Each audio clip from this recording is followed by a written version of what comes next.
प्रेम में जब समर्पण और दृढ़ता जुड़ जाती है, तब वो प्रेम एक साधना बन जाता है।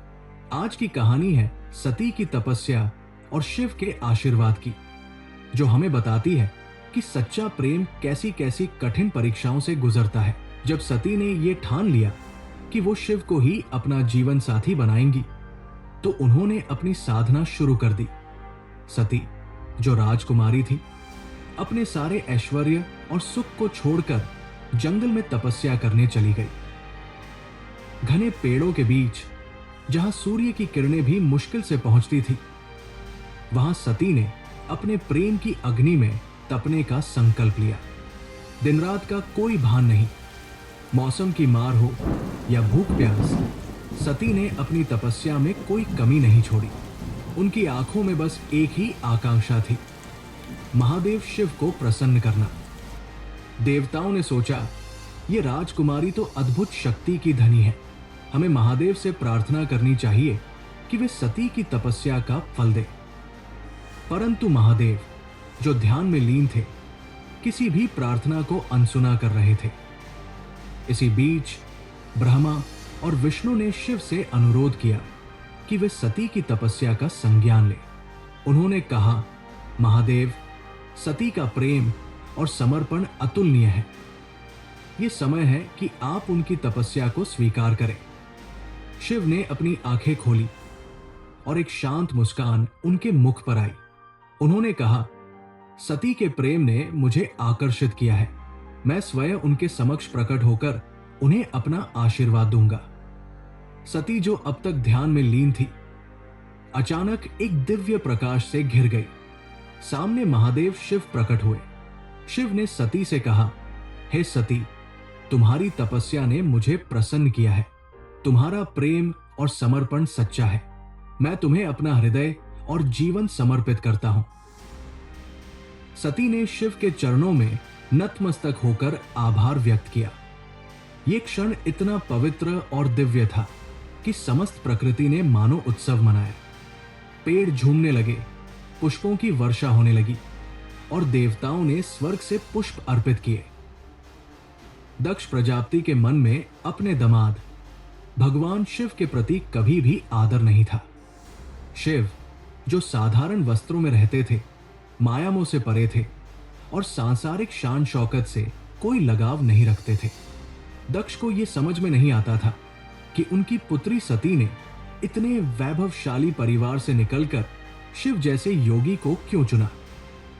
अपने इस अहंकार के चलते दक्ष ने एक विशाल यज्ञ का आयोजन किया।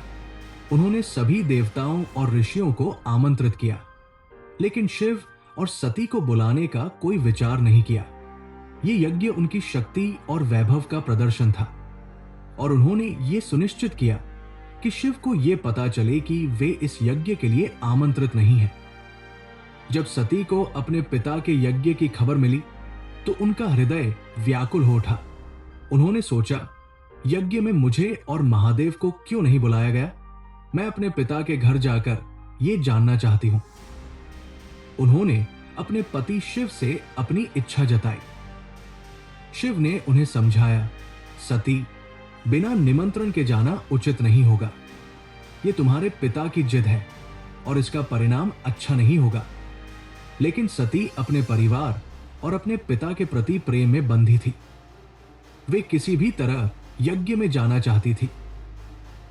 उन्होंने कहा, यह मेरा कर्तव्य है कि मैं अपने पिता के घर जाऊं। मैं उन्हें समझाने की कोशिश करूंगी। शिव ने सती के मन की स्थिति को समझा और उन्हें जाने की अनुमति दे दी। जब सती अपने पिता के महल पहुंची, तो यज्ञ का भव्य आयोजन देखकर हैरान रह गई। हां, सभी देवता और ऋषि मौजूद थे, लेकिन शिव का नाम तक किसी ने नहीं लिया।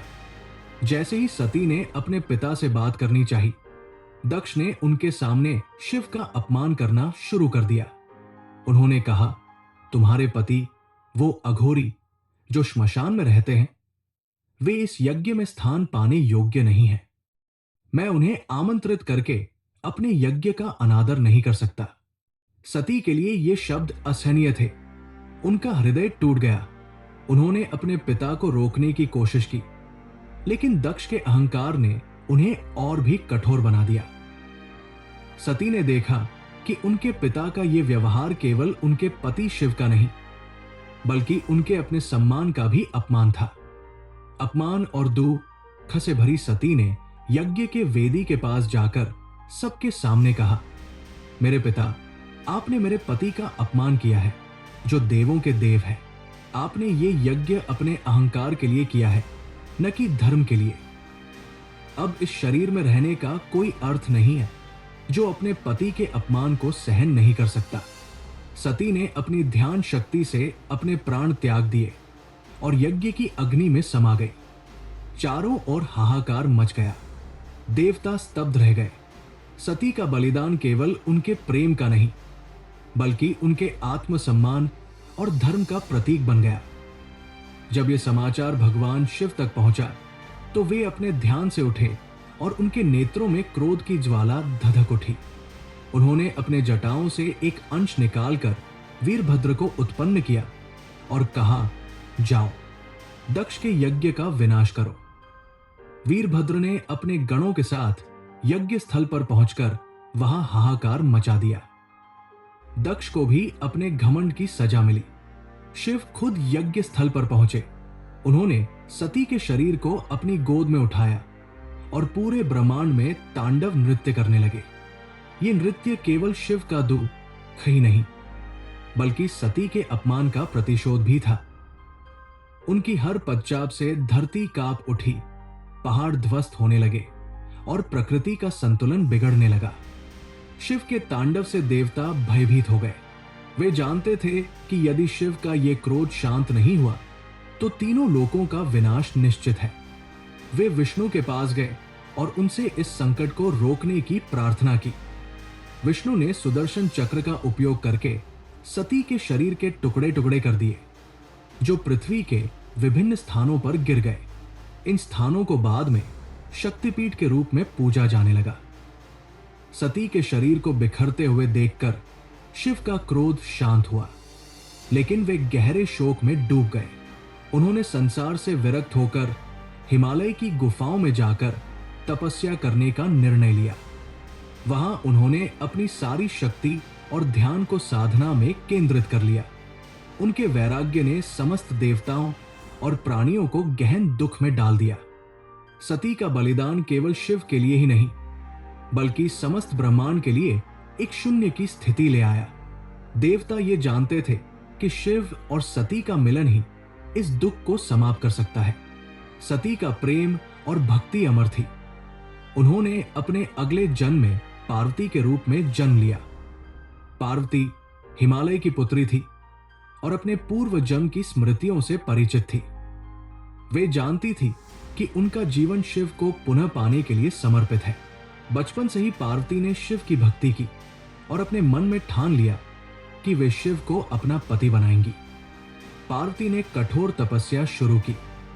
उनकी तपस्या इतनी कठोर थी कि उन्होंने वर्षों तक केवल पत्तों पर जीवन यापन किया और कभी कभी तो अन्न और जल का भी त्याग कर दिया। देवताओं ने पार्वती की तपस्या को देखकर शिव से निवेदन किया कि वे अपनी साधना से उठें और पार्वती को स्वीकार करें। शिव, जो गहरे ध्यान में थे, धीरे धीरे पार्वती की तपस्या से प्रभावित होने लगे। उन्होंने अपनी आंखें खोली और अपने सामने पार्वती को देखा, जो प्रेम और भक्ति की प्रतिमूर्ति थी। शिव ने पार्वती को देखा और उनके प्रेम और तपस्या को स्वीकार किया।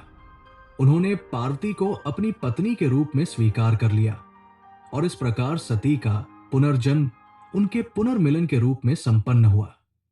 यह मिलन न केवल दो आत्माओं का था, बल्कि ब्रह्मांड में संतुलन की पुनः स्थापना का प्रतीक भी था।